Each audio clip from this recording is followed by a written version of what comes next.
मोक्षमार्गस्य नेतारं हेतारं कर्मभूभृतां यातारं विश्वतत्त्वानां वन्दे तद्गुणलब्धये। पंच परमेष्टि भगवान की जय।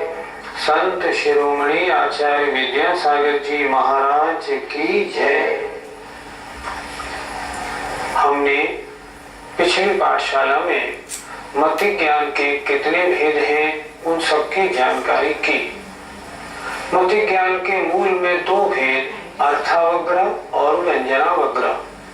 अर्थावग्र के 288 भेद और व्यंजनावग्र के 48 भेद। इस तरह मति ज्ञान के 336 भेदों की चर्चा हम कर चुके। अब आज प्रसंग है मति ज्ञान से अगला अर्थात श्रुत ज्ञान का। अगला सूत्र देखते हैं। श्रुतम मति पूर्वम, बोलो, द्वैनेक द्वादश भेदम, बोलिए,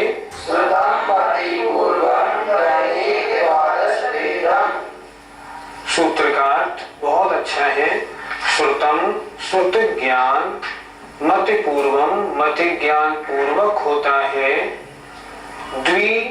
दो प्रकार का है श्रुत ज्ञान, अंगवाह्य और अंग प्रविष्ट। अंगवाह्य अनेक भेद वाला है और अंग प्रविष्ट 12 भेद वाला है। सूत्र का अर्थ जरा बोर्ड पर देखते हैं। श्रुतम मति पूर्वम द्वैनेक द्वादश भेदम। श्रुतम श्रुत ज्ञान मति ज्ञान पूर्वक होता है। श्रुत ज्ञान होगा, पहले मति ज्ञान फिर श्रुत ज्ञान। तो श्रुत ज्ञान मति ज्ञान पूर्वक होता है। इसका हम संधि विच्छेद करेंगे तो द्वि, अनेक और द्वादश भेदम। द्वि माने श्रुत ज्ञान दो प्रकार का है, अंगवाह्य और अंग प्रविष्ट। अंगवाह्य अनेक प्रकार का है, अंग प्रविष्ट 12 भेद वाला है। सूत्र का अर्थ क्या बना? श्रुत ज्ञान मति ज्ञान पूर्वक होता है, उसके दो भेद है, अंगवाह्य अंग प्रविष्ट। अंगवाह्य अनेक भेद वाला है और अंग प्रविष्ट 12 भेद वाला है। श्रुत ज्ञान की चर्चा सिर्फ एक ही सूत्र में की गई है। गुरुजी, अंगवाह्य और अंग प्रविष्ट की क्या भिन्नता है? तीर्थंकर भगवान की वाणी गणधर देव सुनते हैं और सुनने के बाद उस जिनवाणी को द्वादशांग रूप में निबद्ध करते हैं। जो द्वादशांग माने 12 अंग रूप जिनवाणी है उसे हम कहते हैं अंग प्रविष्ट। उसके 12 भेद हो गए, द्वादशांग रूप, आचारांग, सूत्रकृतांग आदि। अंगवाह्य क्या है? अंग प्रविष्ट अर्थात द्वादशांग के आधार से आराती हमारी परंपरा से आचार्यों ने जो अन्य ग्रंथों की रचना की है, द्वादशांग के आधार से जो अन्य ग्रंथों की रचना हुई है वे हैं अंगवाह्य।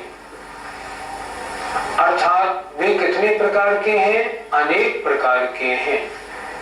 फिर देखें, गणधर देव ने जिन द्वादशांग की रचना की है वे अंग प्रविष्ट हैं और द्वादशांग के आधार से अन्य आचार्यों ने जिन जिन ग्रंथों की रचना की है वे सब ग्रंथ अंगवाह्य हैं।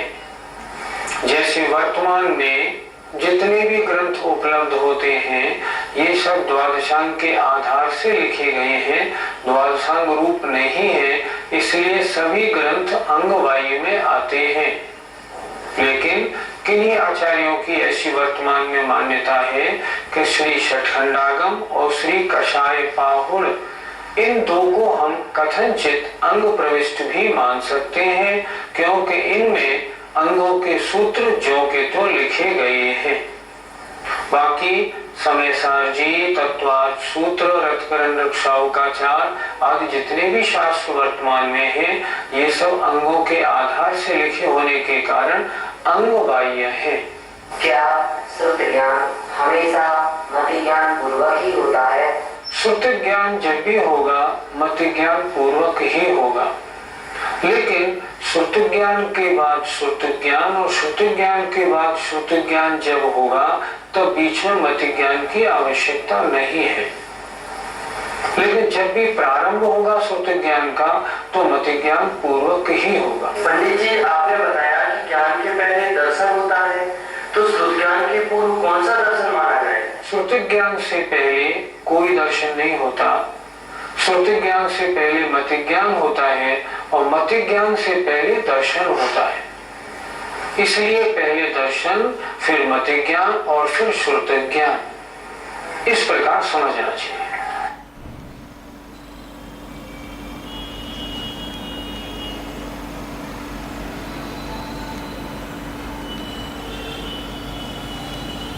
पंडित जी, जब हम इंटरनेट पर देखते हैं तो आचार्य आदि में बहुत सारे ग्रंथ मिलते हैं, तो क्या वह अंग प्रविष्ट नहीं है? आपका कहना बिल्कुल ठीक है। इंटरनेट खोलिए तो आचारांग सूत्र कृतांग उपलब्ध होते हैं, लेकिन जरा एक बात सोचे, हम जिनवाणी की पूजा करते हैं तो उसमें बोलते हैं पहलो आचारांग बखानो पद अष्टादश सहस्र प्रमाणो। तो पहले आचारांग में 18,000 पद हैं और एक एक पद में करोड़ों श्लोक होते हैं। तो क्या इंटरनेट पर जो आचारांग उपलब्ध है वो इतना बड़ा है? नहीं, इतना बड़ा नहीं। इसका मतलब उसको आचारांग हम कैसे मान लें? वो तो किसी की अपनी कल्पित रचना है। वास्तव में आचारांग तो वही माना जाएगा जो 18,000 पद प्रमाण हो, प्रत्येक पद में करोड़ों श्लोक हो, और वो आजकल उपलब्ध नहीं। इसलिए अंग प्रविष्ट वर्तमान में उपलब्ध नहीं है। जितने शास्त्र उपलब्ध हैं उन्हें हम अंग वायु में मानते हैं। श्रुति ज्ञान के बाद अब क्रम है अवधि ज्ञान का। अवधि ज्ञान के बारे में आचार्य उमा स्वामी महाराज लिख रहे हैं, भव प्रत्ययो बधिर्देव नारकाणाम। बोलिए,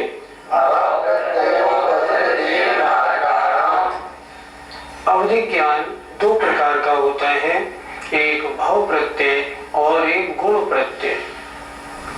प्रत्यय माने होता है कारण, भव माने होता है प्राप्त पर्याय। अर्थात प्राप्त पर्याय जिसमें कारण है ऐसा अवधि ज्ञान होता है भव प्रत्यय।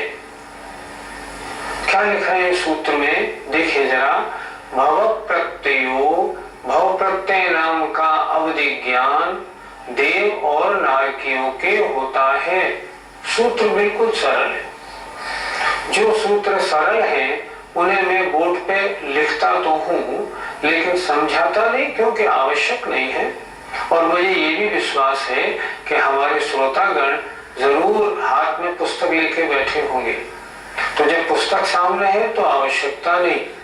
जो सूत्र थोड़े कड़े होते हैं उन्हें मैं बोर्ड पे समझाने की कोशिश करता हूँ। सूत्र बिल्कुल सरल है, भव प्रत्ययो वधि। भव प्रत्यय नाम का अवधि ज्ञान देव और नारकियों के होता है। अर्थात जो भी देव पर्याय को प्राप्त करता है या नारक पर्याय को प्राप्त होता है, नारकी बनता है, उनके नियम से अवधि ज्ञान होता है और वह अवधि ज्ञान भव प्रत्यय कहलाता है। परिभाषा बहुत स्पष्ट हो गई। भव प्रत्यय जिस अवधि ज्ञान में भव माने पर्याय, प्रत्यय माने कारण हो, ऐसा भव प्रत्यय नाम का अवधि ज्ञान देव और नारकियों के होता है। मुझे अवधियां जो आपने बताई थी, तो ये क्या सभी देव और नारकियों को होता है?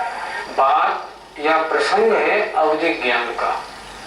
अवधि ज्ञान सम्यक दृष्टि देव और नारकियों के होता है, मिथ्या दृष्टि देव और नारकियों के अवधि ज्ञान नहीं होता।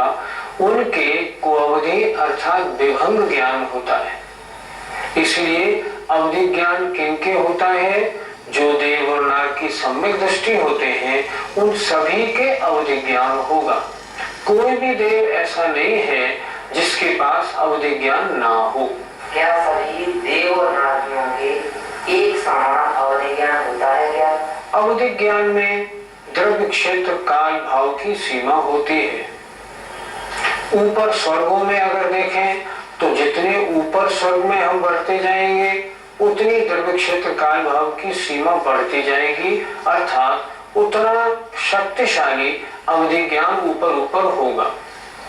नीचे अगर नरक में हम जाएंगे तो ऊपर से नीचे क्योंकि पाप ज्यादा है इसलिए ऊपर से नीचे अवधि ज्ञान द्रव्य क्षेत्र काल भाव की सीमा के अनुसार कम शक्तिशाली होगा। ये सभी देव और नारकियों के समान अवधि ज्ञान नहीं होता।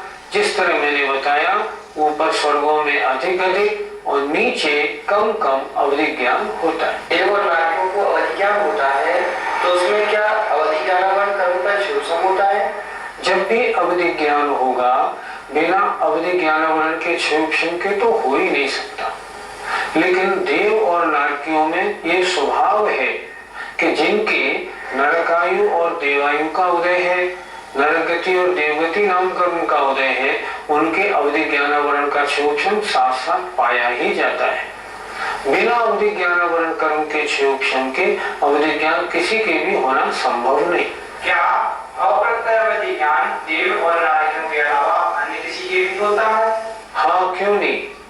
शास्त्रों के अनुसार तीर्थंकर भगवानों के अवधि ज्ञान को आचार्यों ने भाव प्रत्यय अवधि ज्ञान माना है। क्यों?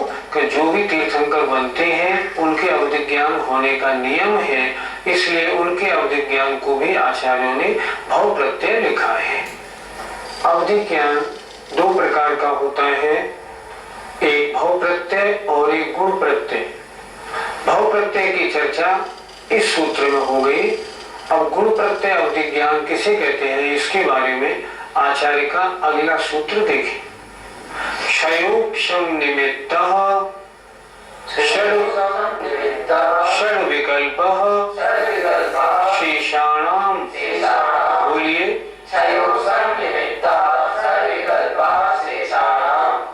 सूत्र का अर्थ देखें, सरल है बिल्कुल। क्षयोक्षम निमित्तः, क्षयोक्षम के कारण होने वाला। षड विकल्पः, षड माने छह, विकल्प माने भेद वाला।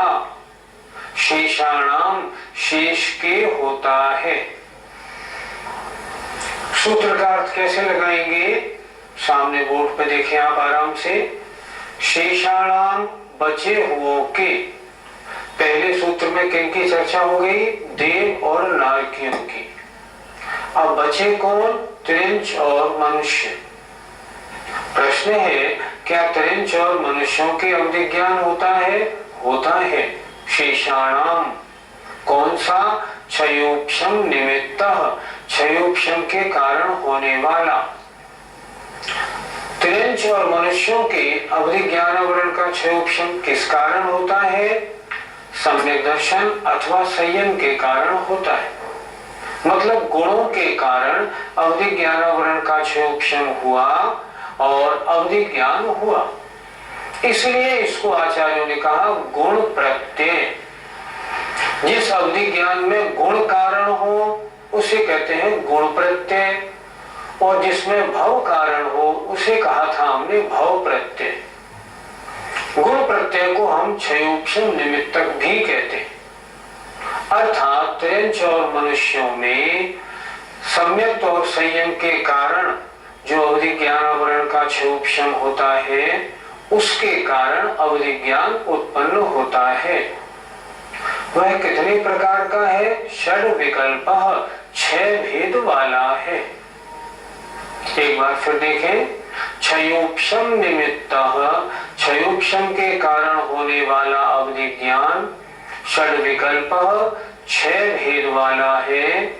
शेषाणाम, शेषाणाम माने बचे हुओं के। नारकी और देवों की चर्चा हो गई, तो बचे हुए कौन? त्रिंच और मनुष्यों के होता है। इसका नाम है गुण प्रत्यय, क्योंकि इस अवधि ज्ञान के होने में कारण क्या है? सम्यक अथवा संयम। इनके कारण ये अवधि ज्ञान उत्पन्न होता है। और यह 6 भेद वाला है। पंडित जी साहब, अवधि ज्ञान के 6 भेद कौन कौन से होते हैं? आचार्यों ने क्षयोक्षम निमित्तक या गुण प्रत्यय अवधि ज्ञान के 6 भेद लिखे हैं। पहला अनुगामी, अननुगामी, वर्धमान, हीयमान, अवस्थित और अनवस्थित। थोड़ा इन्हें समझ लेते हैं।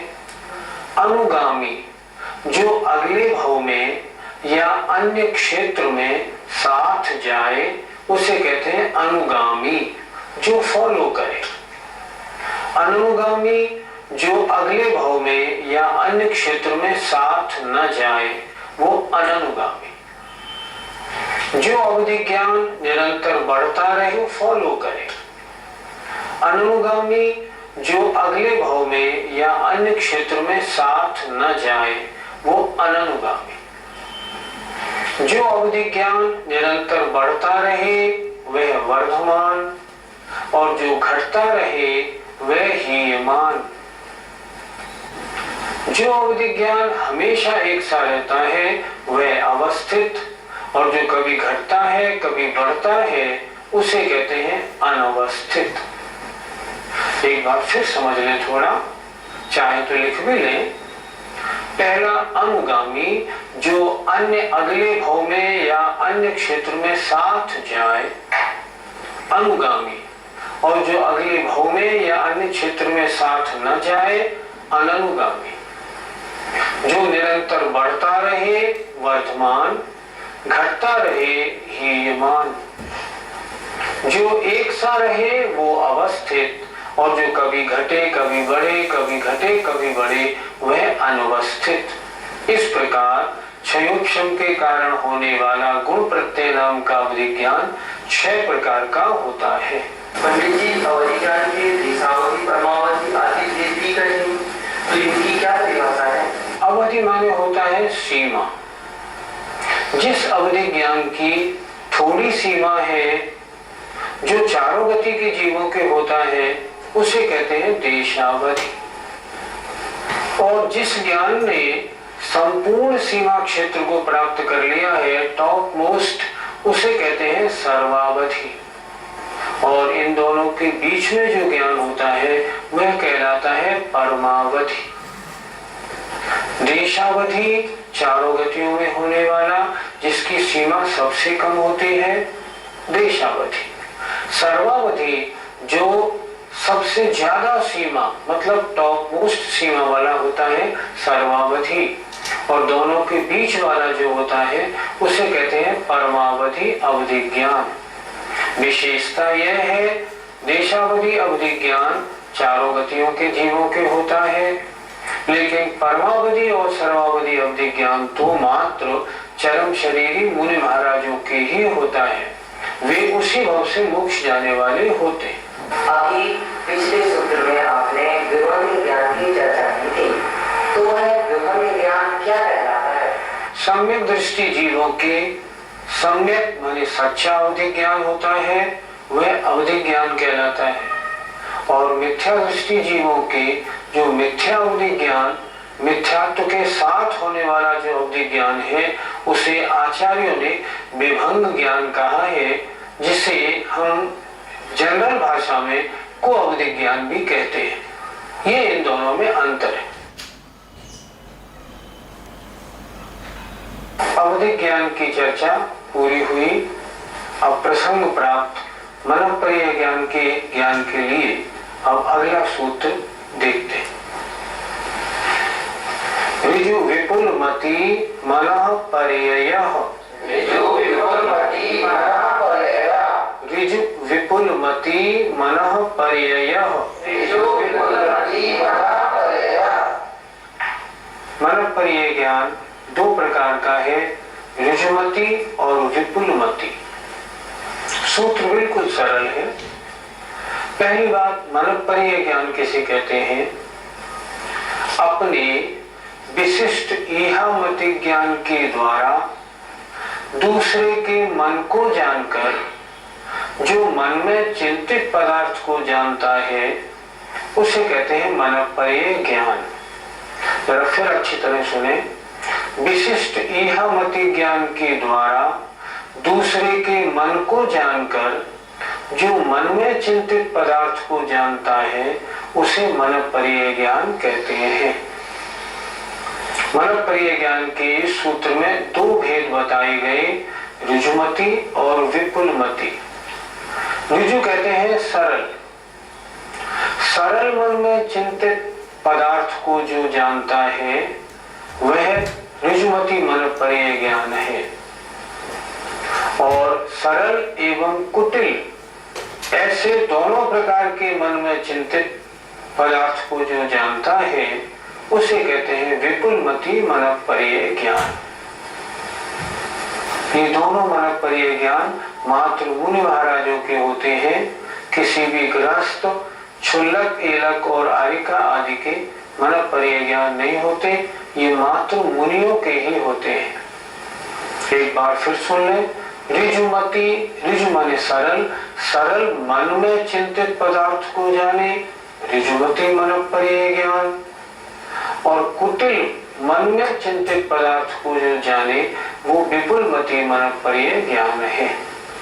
और थोड़ा देख लें, ऋजुमति मनःपरीय ज्ञान मात्र वर्तमान में चिंतित को जानता है, जबकि विपुलमति भूत और भविष्यत में चिंतित और अचिंतित, अर्धचिंतित सबको जानता है। इसलिए विपुलमति ज्ञान बहुत विशुद्ध है।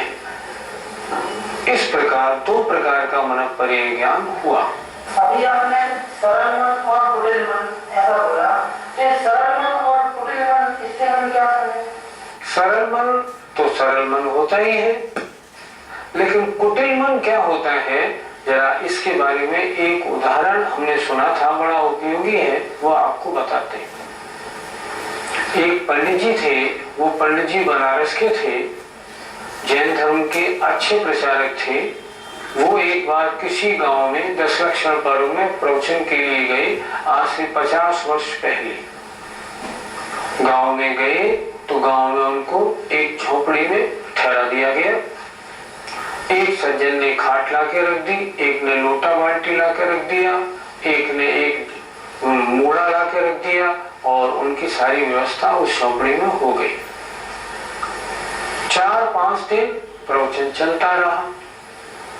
4-5 दिन प्रवचन के बाद 5वें दिन शाम को एक बूढ़ी अम्मा उनकी झोपड़ी में आई और पंडित जी से बोली, पंडित जी आपके प्रवचन बहुत अच्छे होते हैं, आप 10 दिन रुकेंगे ना? पंडित जी बोले, हाँ मैं 10 दिन रुकूंगा। यही प्रवचन करेंगे ना 10 दिन? बोले, हाँ मैं यही करूंगा, यही के लिए तो आया हूँ। ठीक है पंडित जी, बहुत अच्छा। इतना कह के वो जाने लगी। पंडित जी बोले, ये अम्मा आई क्यों? उन्होंने ऐसा पूछा क्यों? उन्होंने कहा, अम्मा सुनो, इधर आओ। आपने ऐसा क्यों पूछा? कुछ नहीं पंडित जी, कुछ नहीं। नहीं, कुछ न कुछ बात तो जरूर है, आप स्पष्ट बताओ बात क्या है। तब वो अम्मा बोली, पंडित जी सही बात तो ये है, आप जिस खाट पे सो रहे हो ना, ये खाट मेरी है और जब से ये खाट आपके पास आ गई है मैं जमीन पे सो रही हूँ और मेरी सारी कमर हाथ पैरों में दर्द हो गया है। तो मैं ये देखने आई थी कि आप कब जाएंगे और मुझे ये खाट मिलेगी कब। तो ये सरल मन हुआ या कुटिल मन? ये कुटिल मन हुआ। सरल मन की बात ऋजुमति वाले जानते हैं और कुटिल मन की बात विपुलमति वाले जानते हैं। मनःपरीय ज्ञान के दो भेद बताए गए, ऋजुमति और विपुलमति। शिष्य ने प्रश्न किया, भगवान इन दोनों में विशेषता क्या है, दोनों में अंतर क्या है? तब आचार्य ने अगला सूत्र लिखा। आइए, विशुद्ध प्रतिपाताभ्याम तद विशेषः। विशुद्ध प्रतिपाताभ्याम तद विशेषः। बोलिए, विशुद्ध प्रतिपाताभ्याम तद विशेषः। संधि विच्छेद कर लेते हैं अपन। विशुद्धि और अप्रतिपाताभ्याम तद विशेषः। तद विशेषः उन दोनों में विशेषता है। किस किस के माध्यम से? विशुद्धि और अप्रतिपात। विशुद्धि और अप्रतिपात को हम कैसे समझें? ऋजुमती में जितनी विशुद्धि चाहिए उससे ज्यादा विशुद्धि, परिणामों की विशुद्धि विपुलमती मनोपर्य ज्ञान में होती है। इसलिए विशुद्धि की अपेक्षा विशेषता है। अप्रतिपात की अपेक्षा ऋजुमती मनोपर्य ज्ञानी जो होते हैं उनके ऋजुमती मनोपर्य ज्ञान होकर छूट सकता है, वो नीचे गिर भी सकते हैं, मतलब निचले गुण स्थानों में आ जाए। लेकिन विपुलमती मनोपर्य ज्ञान वर्धमान चारित्री मुनि महाराजों के होता है। ये मुनि महाराज तद्भव मोक्षगामी होते हैं। यह मनोपर्य ज्ञान केवल ज्ञान होने पर ही छूटता है, उससे पहले छूटता ही नहीं। इसलिए सूत्र में क्या लिखा? विशुद्धि और अप्रतिपात की अपेक्षा तद विशेषः ऋजुमती और विपुलमती मनोपर्य ज्ञान में विशेषता है। विशुद्धि ऋजुमती की कम है, विपुलमती में बहुत ज्यादा। अप्रतिपात, प्रतिपात कहते हैं नीचे गिरना, अप्रतिपात विपुलमती वाले नीचे नहीं गिरते, लेकिन ऋजुमती वाले नीचे गिर भी सकते हैं। इसलिए इन दोनों की अपेक्षा इन दोनों मनोपर्य ज्ञान में अंतर कहा गया है। प्रत्येक ज्ञान में पहले दर्शन होता है, तो मनोपर्य ज्ञान में पहले हम कौन सा दर्शन माने? मनोपर्य ज्ञान की क्या परिभाषा बताई थी कि विशिष्ट यह मति ज्ञान के द्वारा दूसरे के मन को जानकर, जो मन में चिंतित पदार्थ को जानता है उसे कहते हैं मनोपर्य ज्ञान। मनोपर्य ज्ञान से पहले कौन सा ज्ञान हुआ? यह मति ज्ञान। यह मति ज्ञान से पहले क्या होगा? दर्शन। जैसे श्रुति ज्ञान से पहले मति ज्ञान से पहले दर्शन होता है, श्रुति ज्ञान से पहले दर्शन नहीं होता, उसी प्रकार मनोपर्य ज्ञान से पहले मति ज्ञान और मति ज्ञान से पहले दर्शन होता है। इसलिए मनोपर्य ज्ञान से पहले कोई दर्शन होना आवश्यक नहीं। पंडित जी, मनोपर्य ज्ञान की उत्कृष्ट मर्यादा कितनी मानी जाए? मनोपर्य ज्ञान की उत्कृष्ट मर्यादा मानसोत्तर पर्वत प्रमाण है। अर्थात मानसोत्तर पर्वत 45 लाख योजन व्यास वाला है। तो मनोपर्य ज्ञान का जो विस्तार है वो 45 लाख योजन है। कुछ 45 लाख योजन चौकोर मानते हैं, वह मानना आगम सम्मत नहीं। कुछ लोग ऐसा मानते हैं कि मनोपर्य ज्ञान मानसोत्तर पर्वत के भीतर ही भीतर की बात जानता है, ऐसा भी मानना उचित नहीं। धवलाकार ने स्पष्ट लिखा है कि यदि कोई मनोपर्य ज्ञानी मुनि महाराज मानसोत्तर पर्वत की तलहटी में जाकर खड़े हो जाते हैं तो उनका मनोपर्य ज्ञान 22.5 लाख योजन अंदर मनुष्य लोक को जानेगा और 22.5 लाख योजन मानसोत्तर के परे जो जघन्य भूमि है उसमें जानेगा। मतलब उसका मनोपर्य ज्ञान कितने एरिया को जानता है? 45 लाख योजन को। वे मुनि महाराज जहां होंगे 22.5 इधर और 22.5 इधर। और एक बात विशेष और है, इतने क्षेत्र में 45 लाख योजन में जो चिंतित वस्तु अगर होगी तब तो जानेगी, अगर नहीं होगी तो नहीं जानेगी। चिंतित वस्तु और जिसके मन की बात को जानना है वो 45 लाख योजन विस्तार में होनी चाहिए। इस तरह आज हमने पहले श्रुति ज्ञान को समझा। श्रुति ज्ञान के दो भेद, अंगवाही अंग प्रविष्ट। उसके बाद अवधि ज्ञान के दो भेद समझे, भव प्रत्यय और गुण प्रत्यय। भव प्रत्यय देव और नारकियों के और तीर्थंकरों के होता है, गुण प्रत्यय त्रिंचर मनुष्यों के होता है। और अब हमने समझा मनोपर्य ज्ञान ऋजुमती और विपुलमती, विपुलमती मनोपर्य ज्ञान और सर्वावधि परमावधि अवधि ज्ञान के धारी जो